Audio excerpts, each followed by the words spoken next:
Welcome back, everybody, to episode 5 of the Longball podcast. It is currently Labor Day afternoon, September 5th, 2022. Blake and Hayden here again. And yeah, man, it's been another week and change of baseball. Clarification for everybody wondering that I know we do the weekend shows. I've been under the weather for the last couple of days. I don't know if anybody can tell by my voice. Hayden, you probably can. So there was no podcast that we were able to record yesterday or Sunday because I haven't been able to talk very well. But we're gonna suffer through it together, and I'm sure Hayden's got my back, and he's gonna be able to rant when needed. But yeah, man, how was your Labor Day weekend? Yeah, it's been going pretty well. No major complaints. A little tired myself. I just woke up from a little bit of a long nap, but yeah, I mean, we got some Mets, Braves, everything baseball, so it's always exciting to talk about. So yeah, of course, I want to mention that you've been to two college football games already this season, right? Last Saturday, you were in the swamp for the Florida Utah game, and the week before, you were at the FSU opener. How those games, or how have those games been so far for you? Yeah, they've been pretty interesting. Obviously, I'm not really a huge football fan. Oh, I mean, I'm a pretty big NFL fan, but Yeah. I'm not really a big. Baseball is my number one, and obviously, I'm not really a huge college football fan. My school's team is really nothing too fancy to brag about. So I've just never really been into college football. So FSU went there last week. It was them and Duquesne. Pretty cool experience. And then obviously Saturday's game was UF versus Utah. Definitely a great matchup, nail biter till literally practically till 30 seconds. Uh, you know, game saving interception Yes, um, sir. to really end the game for the most part. So, really cool experience, really electric. Like I said, it's cool to go to college football games. Atmosphere's electric, obviously. Sat in the student section at FSU. Oh yeah. Gators game, my frat and I, we got box seats. So that was really fun. So, yeah, really fun experience. You're definitely enjoying your fall in the South so far. Of course, I know you have some northern roots, and you're a big fan of the New York Mets. I know we Yes, like to sir. start our podcast off with a couple minutes just to get our bias and tangents out of the way and catch everybody up with our ball clubs. And do you want to go ahead and tell us what's been up with your Mets the last week or so? Yeah, so I guess since last weekend, the Mets have had one good series and one rough series. I guess getting things started, talking about the good, the Mets were able to take 2 out of 3 from the LA Dodgers, the best team in baseball. Obviously, all three of these games against the Dodgers were close. Obviously, they lost game one, 4-3, but were able to come back and win the second and third game 2-1 and 5-3. Obviously, the pitching performances in both of these matchups were beyond up to par. I mean, we saw great outings from DeGrom, great defense. Obviously, we saw that phenomenal defensive catch on Jacob DeGrom's start when they won 2-1. I think that was the last game of August when Brandon Nimmo robbed Justin Turner of a solo homer. Yeah. So, I mean, little stuff like that just really makes a difference. I mean, we saw fundamental hitting, selective at bats. Like I said, it was a low scoring game. The pitching did their job, the bullpen did their job. I mean, phenomenal outings. Adam Ottavino, he's been on fire lately, coming into so many situations with runners on, inheriting people's runs, sometimes even closing out games. I know that they sometimes have been using Edwin Diaz in the eighth inning to, sit down the Which is opposing smart. team's, 3, 4, and 5 hitter, the meat of the order, as I like to say. And then, maybe they get to the 6, 7, 8 hitter, they'll put in Ottavino to close things off. And that's what we saw a lot this Dodger series. I think we saw that in 2 of the Dodger games, obviously. Ottavino getting his first 2 saves of the season, both against the LA Dodgers. So something that you really don't see often. And I think that was, smart move by Showalter. So really good series by the Mets and Dodgers, like I said. There were plenty of, 2-out hitting. So very, very important to see this Mets team take 2 or 3 from the best team in baseball. It was important. But then And if yeah. you go into a series against, are they the worst team in baseball? One of the worst teams in baseball. I don't think they are. Um, they are No trumpet. 3-1. They are the worst team in baseball. So the Mets come into town and then play the worst team in baseball in the Washington Nationals, and they drop 2 of 3.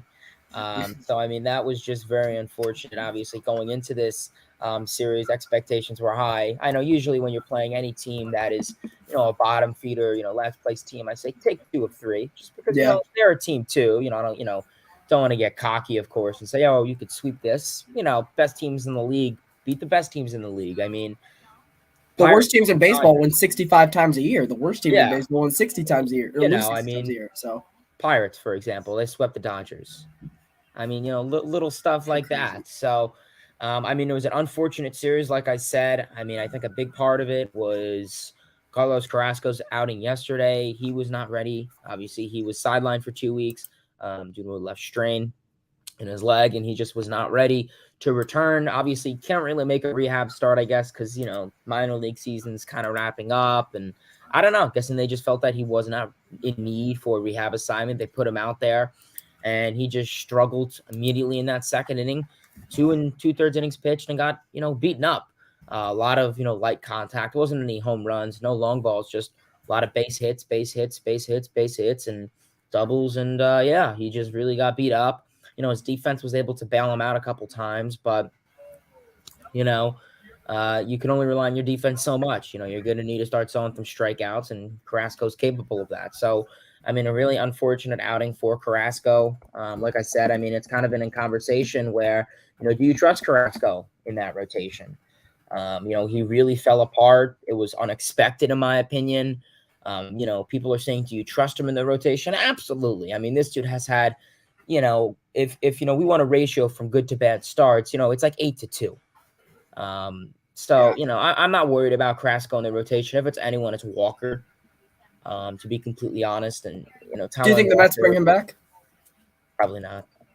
I don't see it. Unless he just comes in the playoffs and his lights out, I think it's very hard to see. But yeah, right now, I mean, really unfortunate series against the Nationals. Like I said, the offense was just dead.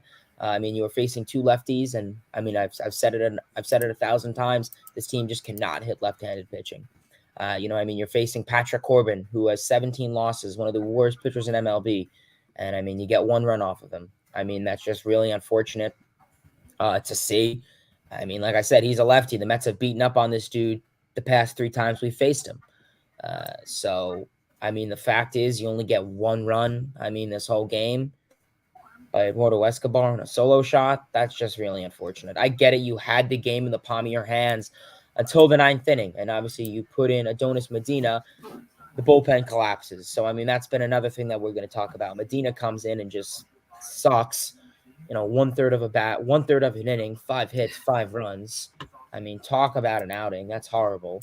That's ideal. So, yeah, I mean, like I said, a lot of this, the series was close. It was in the palm of your hands. It was easily winnable, and that's exactly reasons like that. When you go into the 8th inning and it's a tie ball game, maybe you have to use Edwin Diaz. Maybe you have to use Adam Ottavino and not use these, clowns and Adonis Medina and these horrible relievers who are just going to blow the game away. I get it. Billy Epler had a horrible trade deadline. I think anyone could just come out and say it. Vogelbach, Ruff, Naquin, they had a honeymoon phase for about a week and a half, and they've been garbage ever since. Really? So, I mean, Vogelbach's been trash. I don't know, for the past 2 weeks. Naquin can't hit a baseball, and Ruff isn't doing anything against lefties. So I know what hurts you guys is the J.D. Davis resurrection in San Fran, and you guys are like, wow, we kind of had a chance to keep J.D. Everyone could, and anyone could have told you that. Anyone could have told you how well J.D. Davis was hitting the ball hard. And that's the thing. I get it. Davis was struggling. He couldn't hit a fastball. I get it. But I mean, keep in mind, there's like 4 other pitches to hit. But with Davis, I get it. He was great when it came to go to the opposite field. Great opposite field hitter. He was hitting the ball hard. He just was getting unlucky. And, I know the saying, keep hitting the ball hard and good things will happen. And here it is. And, I mean, I think anyone could have told you that JD would have went to San Francisco and played really well. And, I mean, is he playing really well? No, but he's playing better than what he was, for the first half in New York. So, like I said, I get it. The trade deadline was really a bust. As of now, we'll see. Hopefully, guys like Naquin, Ruff, and at least Vogelbach, at least 2 or 3 of those guys can get back up to their routine.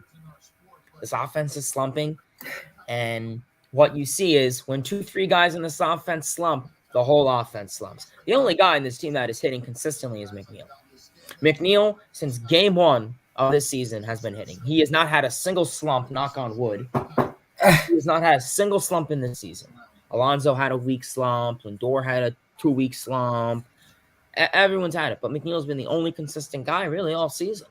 And Knock on wood once again. I mean, McNeil, he can only do so much. Like I said, he's not a power hitter. He's a contact table setter, so he's not going to be hitting all these solo shots for you. He's going to get on base and hope that the guys behind him and in front of him can help him out. And like I said, right now, I mean, Alonso has been, in a week and a half rough stretch. No worries. He'll get out of it. Same for Lindor. But when you see that, those two, three guys struggle, whole lineup's in jeopardy. So we'll see. It's been a really rough week. Not a rough week, but a rough series against the Nationals. Like I said, you took 2 or 3 from the Dodgers, so I'm not going to sit here and completely be triggered. But, these series against the Nationals, the Pirates, the Cubs, you got to take. Got to take those. And yeah, I mean, I'll leave it at that. Like I said, 85 wins, 50 losses, phenomenal record. I mean, you have 20, 25 games left, 15 wins to get to 100. I think that's easily doable. So yeah, I love GM, and let's get this Pirate series rolling on tomorrow. I don't know. You guys had a 12:35 game rained out tomorrow. Is DeGrom supposed to pitch a game tomorrow? I'm sure he's. So I'm not sure how it was expected to go. Today was supposed to be DeGrom, I believe. It was rained out, even though it's not even raining in Pittsburgh right now. Ironic, right? So allegedly tomorrow is going to be Taijuan Walker, and then on the 7th, Wednesday, it's going to be a doubleheader of DeGrom and Bassett. Whether it's going to be that order, we'll see. That's odd. Maybe they'll mix it up. I don't know. You do have an off day on Thursday, so it doesn't really make a difference. Yeah. But yeah. So, of course, you mentioned a couple of things that I kind of spoke on going on with the Braves rant last week, of course, for the 2021 World Champion Atlanta Braves. Currently still behind the Mets. You guys have a bad week. The Braves have won 5 in a row, and still here you are as of all year ahead of the Braves. So I'm sure in your head you're still knowing that you guys are in a phenomenal situation. And either way, I feel like either of these teams can go far and make a World Series run out of the wild card or as a number 2 seed in the National League. I mean, there's a good chance the Braves and Mets both win 100 games this season, and that's just the crazy ideology of the NL East, because the Phillies, even though they're on a slump, and I know Mitch and Further are in here. Well, Further's not a Phillies fan, so I take it back. The Phillies could win 90 games this year, so the NL East has come a long way from last year with all the ruckus that was thrown towards the division. But I mean, as I just said, the Braves have won 5 in a row. And to make a point on the series you guys lost to DC, I said this last week, right? The month of April and May, when the Braves got off to the terrible start and you guys thrived and built up the entire 11-game lead in the National League East, was because the Braves were dropping series left and right to teams we weren't supposed to be. Opening week, we won 3 of 7 games against the Reds in a 4-game split, and we lost 2 or 3 to the Nationals. And honestly, I said to my mom the Braves were in a rain delay yesterday, right? And we watched your guys' back half of the game while we were in a rain delay, and it was funny because Gary Cohen and Ron were like, well, the Braves fans are listening. Let's try not to piss them off again this week like we did last year. Or last week, I should say. Reading Devin's comment, and you threw me off, sir, but that's all fine. Wow, I am mentally just not here today. I said that it really made up for, the Braves losing a series in April to the Nationals. Well, granted, that Nationals team was a lot better, but it was in a very similar stance. Patrick Corbin had a good outing versus us. The offense didn't show up. I think we had got 1 or 2 runs in a couple of the games that series. So, in all honesty, it was kind of a relief to see that you guys could drop a series to a bad team, because you guys have been rolling all year, and that's why the Braves have not caught you guys, is because you guys have lost 8 series this year in total now, including the National Series. So that is going to win you 100 games, most years. And you guys are probably pretty much a good week away from clinching that from happening. But, I mean, for the Braves this week, we had a 3-game sweep over the Marlins this weekend. We're able to get to Alcantara and Pablo Lopez, which I know you guys did also in a July series earlier this year. Sometimes when you run into those guys in a series versus Miami, it's a little bit tougher, but the Braves were able to persevere. And if you look at the Braves on paper compared to the Mets, I feel like the Mets definitely have the better pitching advantage, right? With DeGrom, Scherzer, Bassett, and everybody else in that bullpen, including, Edwin Diaz. But you look at the Braves lineup, you just mentioned the Mets have been slumping. The Braves starting rotation has been fine this year, and same with the bullpen. But the strength of this team is the lineup. Atlanta has 11 or 12 guys that they can throw out there on a given day, and they're expected to get you results in some sort of fashion, whether that's 0 for 4 with a walk, whether that's 2 home runs and 3 RBIs. Like the lineup has just been doing their job and getting wins day after day. Coming off a rough week where we had a big series in St. Louis and we won Friday night pretty easily, had national TV broadcast Saturday with Fox and Sunday with ESPN, where the Braves led both of those games in the late innings and could not close the deal. And I know a lot of Mets fans were very happy to see Atlanta drop a couple of those games in a row, and knowing that you guys lost a couple games in that same period of time, and it basically made your losses a little less hurtful to your guys' division chances. Because I know the Braves went on a 3-game skid where Saturday Kenley Jansen came in, absolutely imploded, had the walk-off walk, and Sunday night everybody that was here on Hardcore Sports saw me rage at the Braves collapse to the Cardinals Sunday night. AJ Minter coming in and getting roughed up four runs in a 8th inning where he just didn't need to be out there pitching. Point blank. It wasn't his night. He had pitched 20 pitches the night before and Friday that series, so it was not a very good call to the bullpen by our manager Brian Snicker. And yeah, we paid the price. He had nothing in the tank. His spin rates were down, his RPMs were down, his velocity was down, and the Cardinals, Lars Nootbaar and Tyler O'Neill shelled him. And Edmund hit a bomb too. I think Nootbaar was off the starter Oda Rizzi. But I mean, there's other good news other than Atlanta bouncing back to win 5 in a row over the Rockies and Marlins, which you take it. But as Hayden said, I mean, those are teams at the end of the day. You got to win those pumpkin games in a division race, and that's what the Braves have done the last week. But I mean, the other good news around this team is that Ozzie Albies is near, probably a week away from returning. I wouldn't be surprised if he joined us at the end of our West Coast road trip, which, of course, for those that don't know, the Braves are off today, like the Mets and the Phillies, so all the National League East is taking a rest on their Labor Day weekend.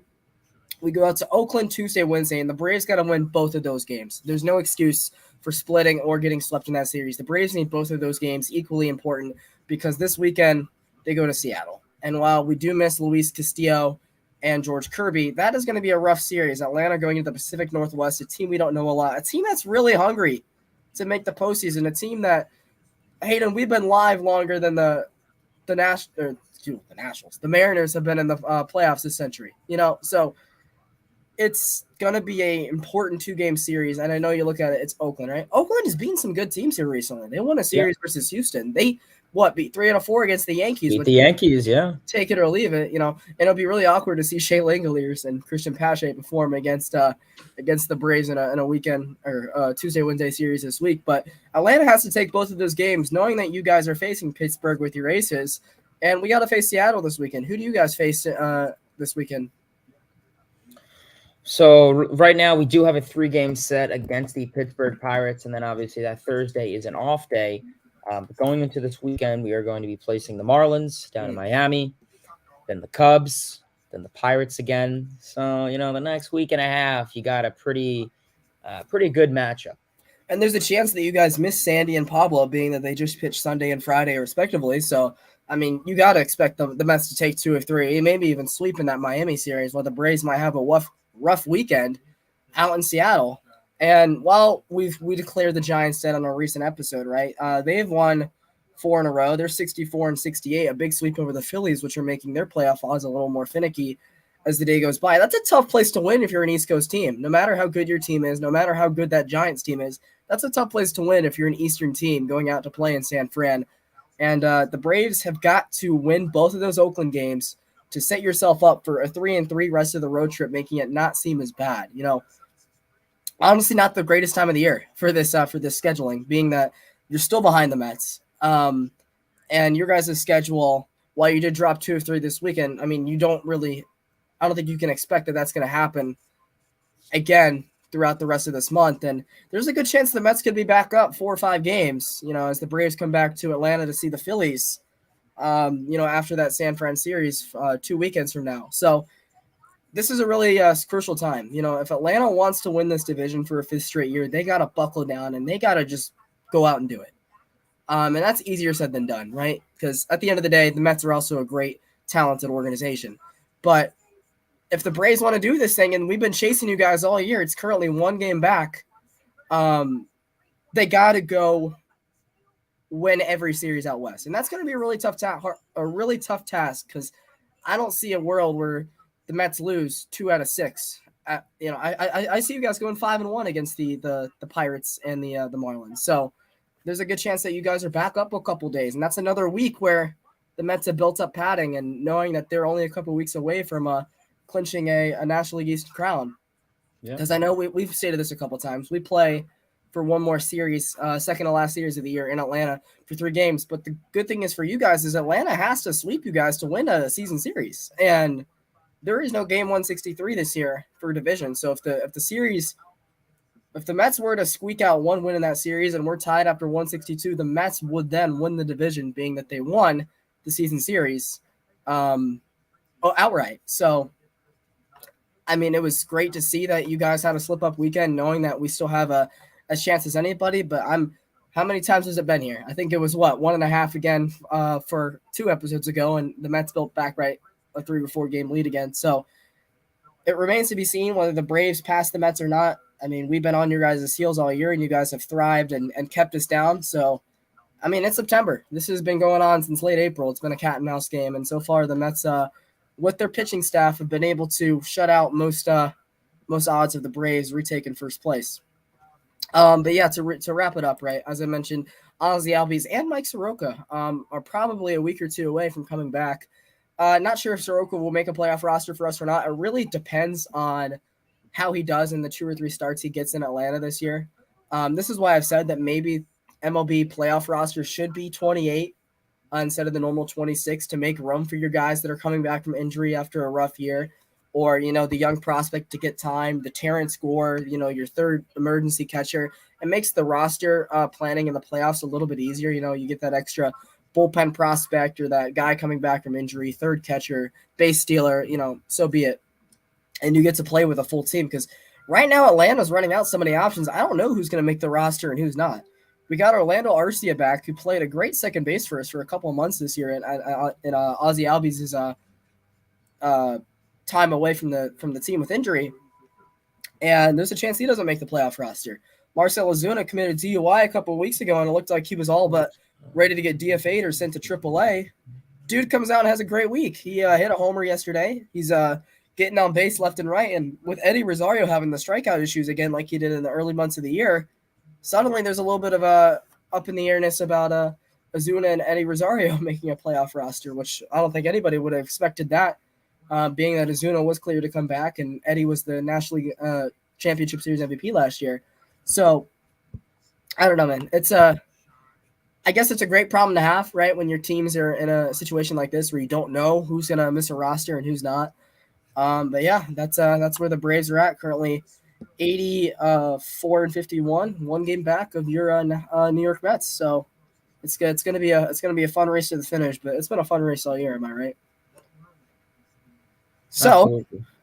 Now that that's over with, I know that ran a little bit longer than we wanted to, but it had been a couple extra days, so I feel like there was a little bit more to talk about our team than usual.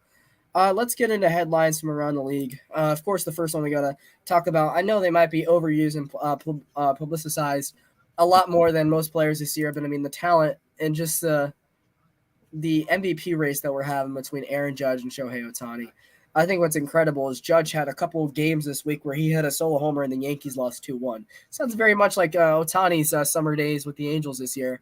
A point to make is, the Angels won a game 3-2 against the Yankees in LA this week, where Ohtani hit a 3-run homer off of Garrett Cole to give the Yankees a big loss, because their AL East lead is down to 5 games. And while granted, we look at the Braves and Mets and say 1 game, well, that's still an advantage. The Yankees were up 16 games, 2 months ago. So it's really interesting to see how their lead is completely gone from they're going to walk away with the AL East crown to shoot. Tampa, Toronto, and Baltimore might give them a run for their money. But yeah, I guess we'll start with the Aaron Judge side of the conversation. First of all, as of right now, Hayden, if the MVP the decider was today, who you take it as your AL MVP and why? I mean, it has to be Aaron Judge. It's point blank simple. I mean, this dude has done phenomenal stuff this year. I mean, you look at his numbers. 54 home runs. My apologies. He does hit his 54th today. Obviously, that surpasses by twice his best record. Obviously, 52 in 2017. But I mean, 299 average, 401 OBP, 674 slugging, 1,074 OPS, a 201 OPS plus. According to some of his basic stats, 15 stolen bases. Hey, that's a little cool stat to add in there for him too. I mean, this dude has done phenomenal things. This dude is going to win MVP, no doubt. I mean, Yankees give this dude a blank check and let him write whatever. You keep him. I mean, like I said, he's been more. I mean, this season, he's just been a completely different player than what he has been in the past. Like I said, his strikeout numbers have gone down big time. Like I said, so surprisingly, we're seeing him walk more, take more selective at bats, and this dude makes bat to ball contact, and it's a double or 450 feet in the stands. I mean, the raw power this dude has. I mean, you get all 6'7", 280, 90 pounds of that power. He is absolutely insane. Knock on wood, he's been healthy, and that's kind of been the biggest thing for Aaron Judge for his whole career. I think he's definitely, since 2017 has been capable of this production. It's just besides 2017, we haven't really seen him healthy. Obviously, 18, he had his injury stints. 19, he had a ton of injury stints. 2020, he barely played. Last season, I think he missed like a quarter of the season. So now it's good to see him fully healthy, and we're seeing what value that, he shows. Like I said, he's been a big contributor to this Yankees success, like I said. But I think it's obviously Judge. When I see these people are talking about Ohtani, I don't even bother to respond to that. Like I said, the Yankees have, really wouldn't be in the place they are without Judge this season. I mean, we spoke about the Yankees last, and this is a team that is really struggling. I get it. They won against the Twins today. They just barely won against the Rays yesterday on a cruddy call by the home plate umpire. But this Yankees team is really different this half than they were in the first half. This is a team that is relying way too much on the long ball.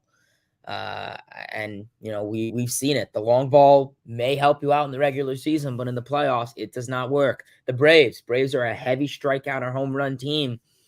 And, I really wonder how that works a lot. In the playoffs, it does not work. And right now we've been seeing the Yankees, get all these solo shots and 2-run homers, and then their pitching, can only handle so much. This Yankees team needs more table setters. They made an attempt on that, obviously, by, signing a couple guys this offseason, whether it was Isaiah Kiner-Falefa, obviously bringing in Andrew Benintendi, a good leadoff guy. And injured, though. Yeah, obviously injuries, and simply enough, some of those guys just haven't really progressed as the Yankees hoped they would. But yeah, like I said, Judge, Stanton, Torres, Donaldson, I really feel that's just home run heavy. Just Bronx Bombers, right? Yeah, Bronx Bombers, it's literally in their name. So, we'll see how things go. 81 and 54, they are obviously still first in the AL East, but be cognizant because, the Rays are coming up behind you. Obviously, you lost 2 or 3 from the Rays just now. They're only 5.5 games back. Blue Jays are 6 games back. You never know. Orioles are 9.5. They've been hot.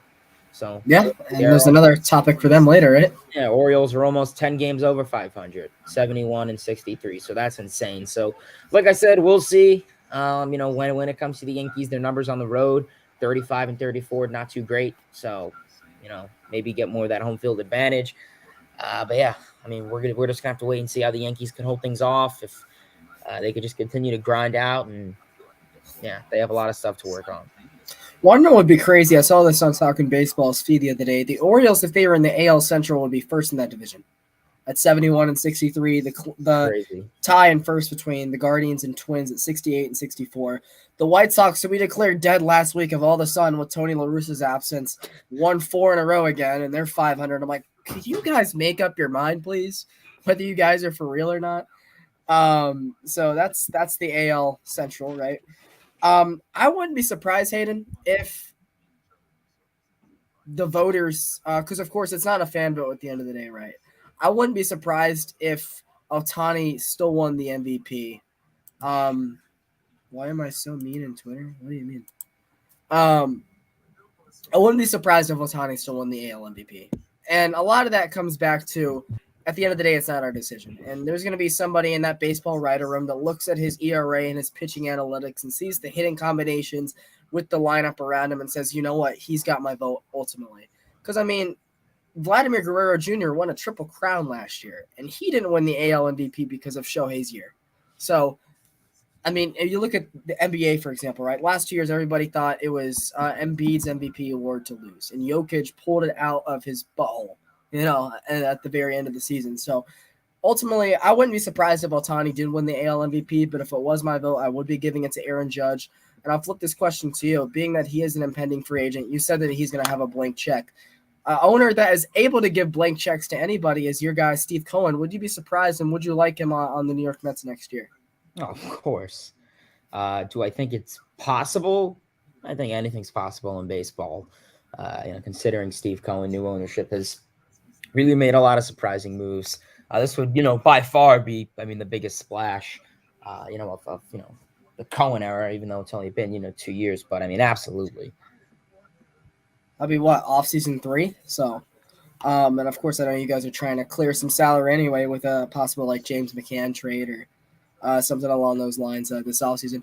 I think the underlying point about the Yankees, and I mentioned this on a previous episode, is not only were the home runs carrying their momentum in the spring months of the season, a lot of people don't remember how good that rotation was for the spring months.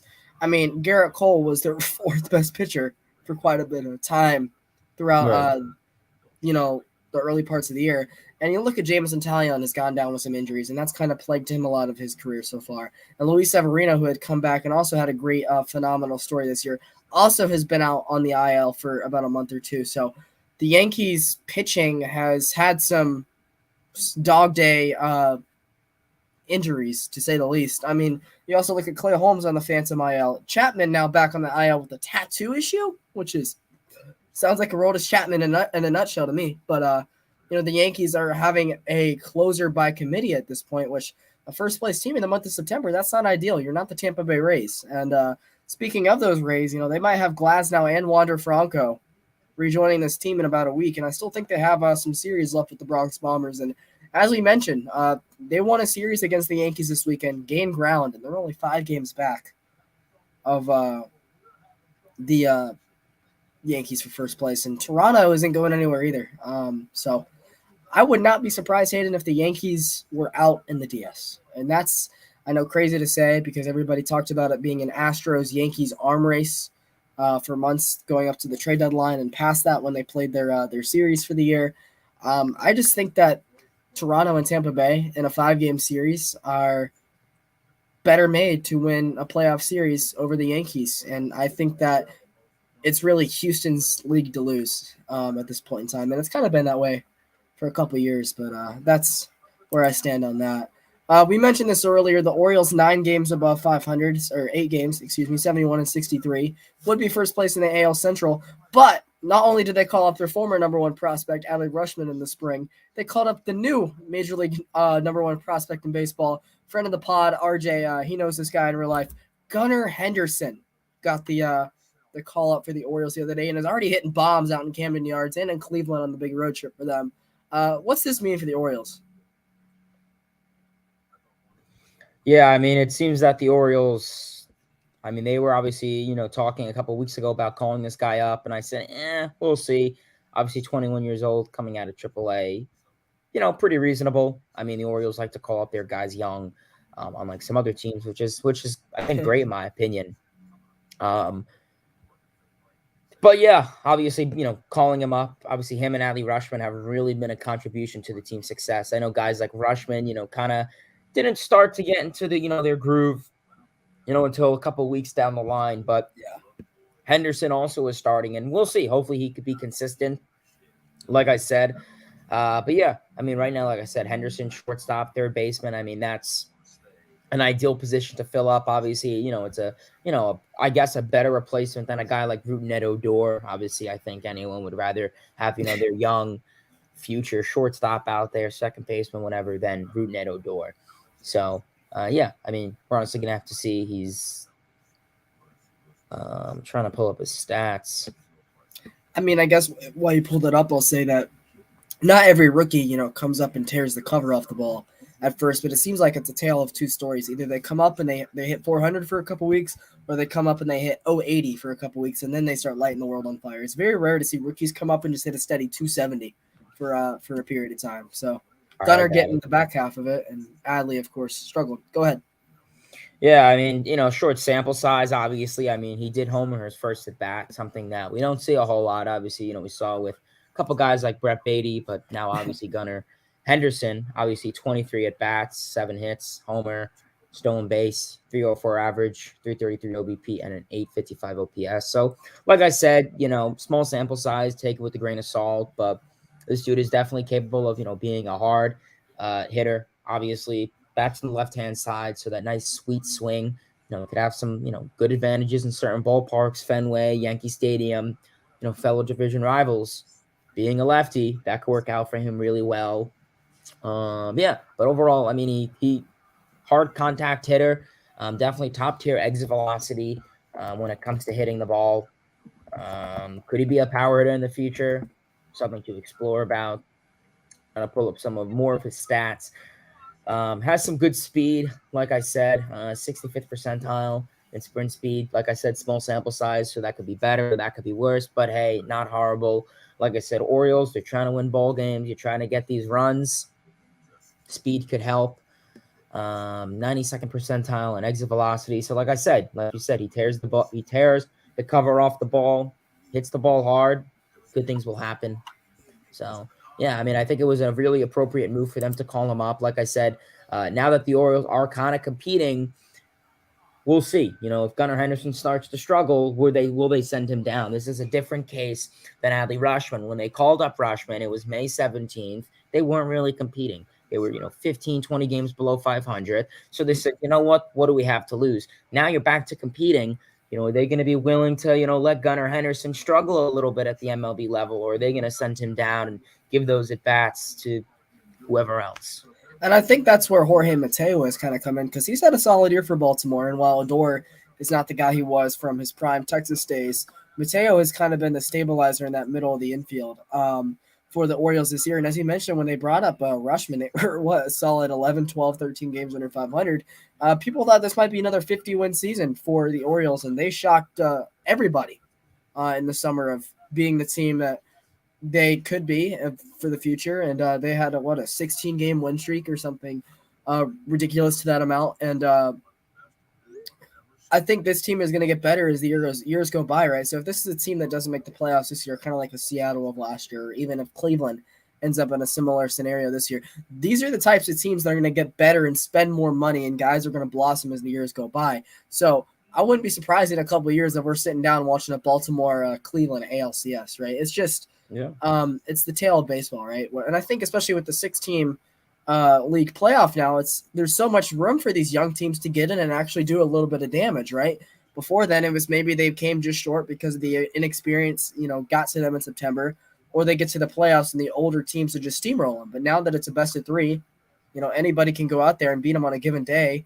And if they get in and pass that round, they got just as shot as anybody now. So, as of right now, they're 2.5 games back of the wild card standings. I think it's them, and I think the second place team in the Central, either it's Cleveland or Minnesota. Either way you want to look at it, being that they're tied as of right now, they're the teams that are still in the hunt. But yeah, I think what made it easier for this call up, Hayden, is that it was the 28-man roster, right? So they were able to, kind of like the Yankees with Oswaldo Peralta, right? Where they waited all year to play the card. They were starting to play well, and I think that even if he does kind of start to have a sink or swim lineups for Baltimore, knowing that you still got many years left. This is year 1 of your window, and he was only an extra roster call-up anyway. So if he struggles, there's a chance that they just play Odor and Mateo over the middle instead of him. But we know that this guy has a lot of talent in the tank, and the potential for him is through the roof. Going back to the AL Central now, I know we kind of talked about this off the air for a couple minutes before the show. Dylan Cease had a perfect game through 26 outs on Saturday night, only to be ruined by a Luis Arias bad play in a shift. I didn't really see the highlight, so if I'm wrong on that, correct me. But I do know that Cease was 1 out away from history on the South Side. The White Sox, who were sitting at a standard 67-67 record as we sit here today. First of all, I didn't see a lot of this game live, but I did see what was happening. I saw Nightingale tweeted it after the 8th inning, and I said, "Oh boy, it might be over for the man who should have been an AL All-Star this year, Dylan Cease." I mean, first of all, do you like watching this guy? Because he's got some exciting stuff. Yeah, pretty unfortunate for Dylan Cease. You got to feel bad. This dude is really having a career year. I mean, listen, he got the shutout, but I think he'd much rather a no-hitter than the shutout. 9th inning, comes in, gets 2 outs. Luis Arias, who leads the AL in batting average at the time. I think he still does lead the AL in batting average. He gets a 1-1 count, and he just lines a single into right center for Dylan Cease's no-hit bid to go down the toilet. Obviously, the last one was by Lucas Giolito in 2021, last season, so really would have been nice. Really? Giolito had one last year? I thought it was 20. Has he had them back-to-back years? I thought it was 2021. I know there was a bunch of no-hitters last year. Maybe I know Giolito might have had one. I do know for sure that Carlos Rodon. Carlos Rodon. Oh, okay. Yeah, okay. So Giolito had one in 20. Rodon 2021, and then you almost had back-to-back years, but unfortunately you did not get it. He got into some trouble with his final batter. But yeah, I mean, regardless, Dylan Cease is really having a great year. I mean, he's in the AL, so you got some tough competition for the Cy Young. Some guys like Verlander, obviously, but he's really having a much better season. Besides the walks, I mean, he's really been a dominant pitcher. He has a little issue with the walks. Could usually average 5-6 walks per game, which, as a starter, you got to be careful. But the movement on a slider and the curveball, using those more have been much more, elite, you could say. I mean, those two pitches have really been his bread and butter. But overall, he's been a really dominant pitcher, striking out batters left and right, limiting hard contact, plenty of whiffs. The spin on his curveball has really been a big part to his success. So yeah, like I said, guys are chasing. The only, minor flaw is the walks, but like I said, he could be a ground ball pitcher. He's capable of it. 6-4-3 double play, or whatever the case would be, and boom, you're out of the jam. So he's definitely capable of working out of jams when he gets into them for the few times he does. But yeah, I mean, like I said, he's really had a really big season. That slider has really been a big part to his success. He has turned his slider into one of MLB's best. So yeah, I think it's been phenomenal. He fixed up his fastball. We know that the velocity on his fastball has changed. We know that, a lot of other MLB pitchers' fastballs, can reach the triple digits, whether that's DeGrom, whether that's Cole, whoever. They could push, their limits. Some other guys may have breaking balls that disappear to make, hitters look like little leaguers. But with Dylan Cease, he's just one of those super elite ones. And he's just he really fixed himself up. Really has. Very impressive. Definitely could be a comeback player of the year type. So yeah, like I said, we're really going to have to see, how things can go with Dylan Cease. It's going to be super exciting to watch this guy for the White Sox. That he's kind of been one of the White Sox few consistent players for them in this pitching staff. Getting things started, obviously, a lot of their rotation has had some injury stints, whether that was Lucas Giolito, who has not really had the best of season. Obviously, you don't have Carlos Rodon anymore. So this Chicago White Sox rotation is completely different than what it was, the last couple seasons. And simply enough, they just can't get them all consistent at one time. Like I said, Lance Lynn's been having IL issues. Johnny Cueto's been pretty consistent for them, but which was not expected. So yeah, two guys can only carry so much. Kopech's on the 15-day IL. You look at that bullpen. Garrett Crochet's been out. Aaron Bummer's been out. Kyle Crick's been out. Joe Kelly's been okay. Kendall Graveman hasn't really got what you wanted to when you signed him. Keiko's Giolito off the map. Yeah. I mean, I feel like this is. I don't know how many times we're gonna have the same discussion about the White Sox because it's still right there for them. But I mean, at this point, if they get into the playoffs, do you expect them to do anything? Yes or no? Like, I don't see it the way they've played all year. I mean, it's incredible. It's incredible to me that La Russa's absence improved the team, and that's shouldn't be the case if you're a Hall of Fame manager, right? La Russa is a guy that won multiple World Series for the Cardinals and had a couple good years for the White Sox back in the day, and that's the reason I don't think they'll fire him again because the White Sox owner doesn't want to make quote unquote the same mistake twice. But this dude, it's time to retire. Like he is by far the reason the White Sox are not where they're at because this team had so much talent. This is a World Series contender. A lot of people thought going into the season, with Moncada, with Tim Anderson, making a couple additions to their bench. Abreu, Grandal, we mentioned the rotation, the bullpen we already said. Lou Bob in the outfield. Like, this team on paper should be a 90-win team. And they're sitting here at 500 month of September where it seems like they go on a stretch where they win 6 in a row and they lose 6 in a row. And they just can't decide who they want to be. They didn't add at the deadline. They didn't subtract either. It's just been the same old Southside White Sox. And I feel like they've been one of the most frustrating teams to watch this year. So, I mean, I don't know how many times we're going to beat this dead horse, but if they make the postseason at this point, bravo to you guys. I don't see anything happening from that with La Russa as management. Because we mentioned it earlier, if they win the division, they'll get a home playoff series, and they don't play well at home. So there's that for you. That's going to be a rough last year, I feel like, is what's happened for the White Sox. Before we wrap things up, because I know you got to leave in a couple minutes, and I might have to go attend to my dog might be out in a thunderstorm, so that's not the most ideal situation. It's like, a big thunderclap came up, and I heard it through my headset about 2 minutes ago, so that's why I popped off for the viewers that are wondering. We'll give a quick standings update in the American League and National League. I'll go to the National League if you want, and Hayden if you want to in a couple minutes. We'll just give everybody a refresher where everybody is in the American League. I'll start off with the league that's won the last 3 World Series, right? The National League. We mentioned this earlier. The NL East, currently with 3 teams in the playoff mix. The Mets at 85-50, Braves 84-51, 1 game back. Phillies, their magic number. Well, the Mets and Braves' magic number to beat eliminate the Phillies from the division is currently at 17, so it's getting lesser and lesser by the day. They've lost 4 in a row. They are at 73-61 right now, but a team that still controls their own destiny. They just gotta hope that San Diego and Milwaukee have some rough series throughout this last month, and they've bought themselves a ticket into October. Marlins and Nationals, I don't think there's really anything to mention on them. Marlins, another lost year, a team that maybe could have been a 500 contender for this year, but the talent in this division and the injuries they had was too much for them. They've won 1 in their last 10. They're 55-78.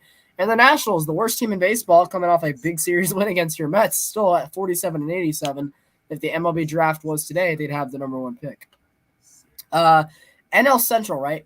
Pujols, of course, we should have mentioned this earlier, is currently at 695 because he had a big 2-run homer pinch hit opportunity against the Cubs yesterday and a 2-0 victory. So he was the absolute reason the Cardinals won that game in a day where Milwaukee also lost. Hey, and this division the last month has been blown open. The Cardinals have had a great August and September. The Brewers have not been the same team since the All-Star break. And the Cardinals have opened up an 8.5 game lead. I want to say a couple episodes ago, there was a member in chat who was a huge Cardinals fan. And we touched on the division a little bit because we knew he was in our viewership. And he said that he believed the Cardinals were the better team at the end of our day. We hear you, Philly Sports Rep. It's something that I know they do on a yearly basis. But yeah, the Cardinals have opened up a 9-game lead, 8.5 as of right now. And I think the Cardinals are pretty much going to run away with that NL Central this year. The Brewers only 2.5 back of the wild card, and with San Diego and Philadelphia not able to consistently win series, they're still in the the mix for the wild card. But they got to handle business and get there at this point because right now it's San Diego, Atlanta, and the Phillies all in front of them. The rest of the NL Central, nothing really much going on. The Cubs at 56 and 78, they got swept this weekend. They're 17 back. You got the Reds at 53 wins and the Pirates at 49. I mean, whoever wins third place in the NL Central deserves a cookie, but that's literally it. National League West, right? The Dodgers had another big series win against the Padres this weekend. It's in another series that San Diego could not pull away. They're 19 games back, and while granted they have not quote unquote collapsed, they're only a half game up on the Phillies for the third wildcard spot. And for this team to acquire Juan Soto, Josh Bell, and others at the deadline, get others healthy, like Blake Snell to add back to the team. There's a possibility of getting back Fernando Tatis Jr., of course. Other things came into the equation. I mean, they still can make the postseason, and if it started today, they'd be in. And I think in a best-of-3 series, that'd be a scary team to face in the Padres, but they still haven't gotten to the point where they've clinched, and that's the scary situation because last year was the same thing where they were good for April through August and September. They completely crashed and burned and missed out on the party in the postseason. Giants at 64 and 68, they've won 4 in a row. If there's a team that I think can still get it going and compete for the wild card, it's them. They got a couple people coming back healthy. But I looked at their schedule last night. I don't think it's going to happen. They still got to see the Braves. They still got to see the Padres a lot. They still see the Dodgers. They see the Brewers and a team that's right in front of them. I wouldn't fully say it was a fluke last year for San Francisco. Actually, I take that back. I will fully say it was a fluke. But, I mean, you also got to look at it as they lost a couple veterans last year who had career years, and they're just not having the same magic this season. I think it was kind of expected for a year like this to occur. But, hey, if they have a good week, I think they could be another team contending for that last wildcard spot because, in my opinion, it's better to have 8 teams competing for that spot than 7. Diamondbacks and Rockies, I don't think anybody really wants to hear about that. The Dodgers' magic number is 9 games, though. Like, it's September 5th, and they got the Padres in that division, who's a really scary team, and they are right, a couple days away from clinching the National League West yet again. Wow, that was a big thunderclap. I heard that. Yeah, Jesus. I got to probably go check on my dog here in a couple minutes, but I think he's inside, so it's all good for now. But, yeah, that's the National League. What's going on with the American side? Yeah, just a really quick summary with the AL. Obviously, Yankees obviously trying to get back to that number 1 spot in the American League. Obviously, they are second in the American League, first in their division. Trying to get stuff done. We spoke about them before, so we'll leave it at that. Rays, Blue Jays, Orioles, obviously, they're all in competition. Going to be shooting for that wild card spot with the extra Boston with 5 in a row. Wow. They make it really exciting. Going into the Central, Guardians, Twins, White Sox, practically all 3 of those teams are going to be fighting for the division, maybe a wild card spot if lucky. Kind of an unfortunate division. I mean, you have 2 teams that are, 3 or 4 games above 500, and then a team that's at 500. So most exciting that we've seen in the Central in a while. Probably going to go to the Guardians. We'll see. And heading on into the American League West, really the only teams that will be competing are the Astros and Mariners. Probably going to be the Astros division as they are up 10 games against the Seattle Mariners. Probably going to win 100 games. Astros are underrated. I guess people are just really still stuck to the cheating scandal and don't really want to give them credit. Mariners probably going to be shooting for that wild card spot, try to break that playoff drought for the first time this century. Oh, yeah. So I think that pretty much does it for our 5th episode of the Longball podcast. If you guys can tell, I've been a little under the weather, and Hayden has had a busy schedule. You're still getting back into your college swing. So we'll leave it there. We'll hope to see you guys back for our usual Saturday or Sunday episode this next weekend. I think it depends on football schedule, right? Because I know you and I don't want to miss any of the games. I think thankfully the Falcons and the Giants are on at 1 o'clock next week, so maybe we'll be on for a Sunday afternoon edition next weekend. But you guys take care. We'll see you next week, and let's enjoy this last month of ball because there's still a lot of teams fighting for some close races. But hey, now I know you got to go, so we'll see you guys next week. Peace out, y'all.